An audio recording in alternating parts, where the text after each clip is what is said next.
അഭിമാന താരങ്ങളാണ് ഇത്തരത്തിൽ ജോലിക്കായി യാചിക്കുന്നത് എന്നുള്ളത് തന്നെയാണ് വളരെ സങ്കടകരമായ കാര്യം. ടി വി ഇബ്രാഹിം MLA കൂടി ടെലിഫോൺ ലൈനിൽ ചേരുന്നുണ്ട്. ശ്രീ ടി വി ഇബ്രാഹിം, കഴിഞ്ഞ ദിവസം താങ്കളാണ് സഭയിൽ ഈ വിഷയം ഉന്നയിച്ചത്. താങ്കളുടെ ചോദ്യത്തിനായിരുന്നു മന്ത്രി അങ്ങനെ ഒരു മറുപടി പറഞ്ഞത്. പക്ഷേ അപേക്ഷ ലഭിക്കാൻ വൈകി എന്ന് പറയുമ്പോഴും പൊതുഭരണ വകുപ്പിന്റെ റിപ്പോർട്ടുകളിൽ നിന്ന്, ആ രേഖകളിൽ നിന്ന് മനസ്സിലാകുന്നത് മന്ത്രി പറഞ്ഞത് തെറ്റാണ് എന്നാണ്. തീർച്ചയായിട്ടും ഹലോ, കേൾക്കാവോ? പറഞ്ഞോളൂ, കേൾക്കാം. തീർച്ചയായും നിങ്ങൾ പറയുന്നത് ശരിയാണ്. ഞാൻ കഴിഞ്ഞ ദിവസം ഈ വിഷയം ഉന്നയിക്കുകയായിരുന്നു നിയമസഭയിൽ. അപ്പോ മറുപടി പറഞ്ഞ മന്ത്രി പറഞ്ഞൊരു കാര്യം എന്ന് പറയുന്നത്, ഈ സമയത്ത് 2016-19 കാലഘട്ടത്തിൽ ജോലി കൊടുക്കുന്നതിന് വേണ്ടി അപേക്ഷ ക്ഷണിച്ചപ്പോൾ അനസെടുത്തുക അന്ന് ജോലിക്ക് അപ്ലൈ ചെയ്തിട്ടില്ല എന്നുള്ളതാണ് ഒരു വാദം മന്ത്രിയുടെ. രണ്ടാമത് മന്ത്രി പറഞ്ഞ കാരണം അദ്ദേഹം അന്ന് മറ്റൊരു ജോലിയിൽ പ്രവേശിച്ചിരുന്നു എന്നും പറയുന്നു. രണ്ടും കളവാണ് പറഞ്ഞത്. നിയമസഭയെ തെറ്റിദ്ധരിപ്പിക്കുകയാണ് മന്ത്രി ചെയ്തത്. ഞാൻ ആ കാര്യം ഏതായാലും വേറെ രീതിയിൽ അവകാശ ലംഘനത്തിന് നോട്ടീസ് കൊടുക്കണം എന്ന് വിചാരിക്കുന്നു.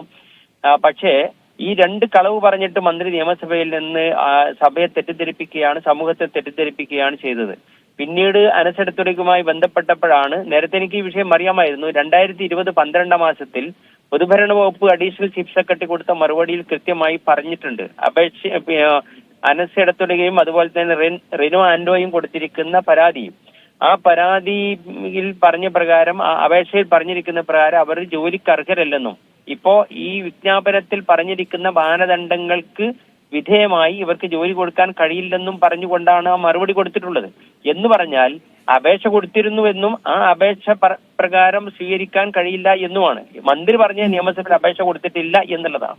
ഇവിടെ നേരത്തെ സംസാരിച്ച അദ്ദേഹം പറഞ്ഞത്, എനിക്ക് തോന്നുന്നു നമുക്കൊക്കെ ചില തെറ്റിദ്ധാരണയാണോ എന്ന് അറിഞ്ഞുകൂടാ, ഇവർക്ക് ആർക്കൊക്കെ വേണ്ടി മാനദണ്ഡങ്ങൾ ഉണ്ടാക്കുന്നു, ചില ആളുകളൊക്കെ പുറത്താക്കുന്നതിന് വേണ്ടി മാനദണ്ഡങ്ങൾ ഉണ്ടാക്കുന്നു എന്നാണ് തോന്നിയത്. നമ്മുടെ കായിക മേഖലയിൽ ആളുകളെ കൂടുതൽ കായിക മേഖലയിലേക്ക്, കുട്ടികളെ പ്രത്യേകിച്ച് നല്ല നല്ല താരങ്ങളെ ആകർഷിക്കുന്നതിന് വേണ്ടി അവർക്ക് യാതൊരു വിവേചനരഹിതമായി അവരർഹിക്കുന്ന വിധത്തിൽ അവർക്ക് ജോലി കൊടുക്കണം.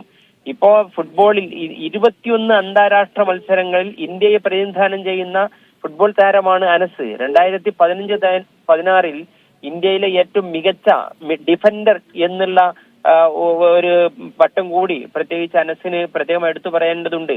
കേരളത്തിന്റെ അണ്ടർ 21 വേണ്ടിയിട്ട് കളിച്ചിട്ടുണ്ട്. അതുപോലെ തന്നെ കേരളത്തിന് വേണ്ടി സന്തോഷ് ട്രോഫിയിൽ ജേഴ്സി അണിഞ്ഞ താരമാണ് അനസെടുത്തുക. ഇത്രയും അധികം ഇത്രയധികം മേന്മകളുള്ള ഒരു താരത്തെ ഒഴിവാക്കിക്കൊണ്ട് മറ്റു ചില ആളുകൾക്ക് ജോലി കൊടുക്കുമ്പോൾ നമുക്കൊക്കെ അത്ഭുതം തോന്നുകയാണ്. മാത്രമല്ല, കഴിഞ്ഞ ദിവസം എല്ലാവരും ശ്രദ്ധപ്പെട്ടതാണ്, ഈ കണ്ണൂരിലുള്ള ഒരു ആൾക്ക് ജോലി കൊടുക്കാൻ വേണ്ടിയിട്ട് അദ്ദേഹം അതിനുവേണ്ടി പ്രാഥമിക റൗണ്ടിലുള്ള ഫിസിക്കൽ ടെസ്റ്റിലൊന്നും, അതായത് അത്ലറ്റിക്സ് തുടങ്ങി ഒന്നിലും ക്വാളിഫൈ ചെയ്യാത്ത ഒരാളെ ബോഡി ബിൽഡേഴ്സ് ആ മത്സരത്തിൽ അദ്ദേഹത്തിന് യോഗ്യതയുണ്ട് എന്ന് പറഞ്ഞുകൊണ്ട് ജോലി കൊടുക്കുകയും അത് കോടതിയും അതുപോലെ തന്നെ ആർബിട്രേറ്റർ ഒക്കെ ഒഴിവാക്കിയ കാര്യമൊക്കെ നമുക്ക് എല്ലാവർക്കും അറിയാം. അതെ, അത് തന്നെയാണ്. ഇത്തരത്തിൽ അയോഗ്യരായ ആളുകൾക്ക് അവസരങ്ങൾ കൊടുക്കുമ്പോഴും നമുക്ക് അഭിമാനമായി നിൽക്കുന്ന താരങ്ങളെ വേണ്ട വിധത്തിൽ പരിഗണിക്കാൻ നമുക്ക് കഴിയുന്നില്ല, അല്ലെങ്കിൽ അതിന് ശ്രമിക്കുന്നില്ല എന്നുള്ളത് തന്നെയാണ് ഏറ്റവും സങ്കടകരം. തീർച്ചയായിട്ടും അനസെടുത്തുക എനിക്കറിയാവുന്ന ഒരു കുട്ടിയാണ്. അപ്പോ മാത്രമല്ല, ഞാൻ അധ്യാപകനായിരുന്നു, എന്റെ വിദ്യാർത്ഥിയായിരുന്നു അനസെടുത്തുക. ആ കുട്ടിയുടെ വളർച്ച കണ്ട് ഞങ്ങളൊക്കെ അഭിമാനിക്കുന്നവരാണ്. അപ്പൊ ആ കുട്ടി പറയുന്നത്, ഞാൻ കോടതിയിൽ പോകാത്തത് ഇപ്പൊ 250ഓളം ആളുകൾക്ക് ജോലി കൊടുക്കുന്നുണ്ട്. ആ 250ഓളം ആളുകൾ, ഞാൻ കോടതിയിൽ പോയാൽ ആ 250ഓളം വരുന്ന കായിക താരങ്ങൾക്ക് ജോലി കൊടുക്കുന്നത് സ്റ്റേ ചെയ്യപ്പെടും. സ്വാഭാവികമായും അത്രയും ആളുകൾക്ക് ജോലി കിട്ടുന്നതും അവർ മാത്രമല്ല അവരുടെ കുടുംബവും സങ്കടത്തിലാവുമല്ലോ എന്ന് കരുതിയിട്ടാണ് ഞാൻ കോടതിയിൽ കേസ് കൊടുക്കാത്തത് എന്നാണ് അനസ് പറയുന്നത്. അങ്ങനെയുള്ള ഒരുപാട് ഈ അനീതിക്കെതിരെ ശരിക്ക് കോടതിയെ സമീപിക്കുക തന്നെ വേണ്ടി വരും.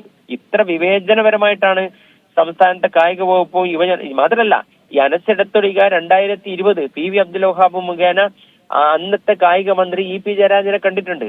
EP ജയരാജന് പറഞ്ഞ്, ഞാൻ അനസെടുത്തുക യോഗ്യനാണെന്നും തീർച്ചയായിട്ടും അനസെടുത്തുകക്ക് ജോലി കൊടുക്കുമെന്നും പറഞ്ഞിട്ടുണ്ട്. മാത്രമല്ല, അദ്ദേഹം ഫേസ്ബുക്കിൽ നിന്ന് അനസെടുത്തുകയുമായി കൂടിക്കാഴ്ച നടത്തിയത് അദ്ദേഹം ഫേസ്ബുക്കിൽ പോസ്റ്റ് ചെയ്തു. അന്നത്തെ കായിക മന്ത്രി EP ജയരാജൻ. മാത്രമല്ല, അതിനുശേഷം ഞാനും കത്ത് കൊടുത്തു.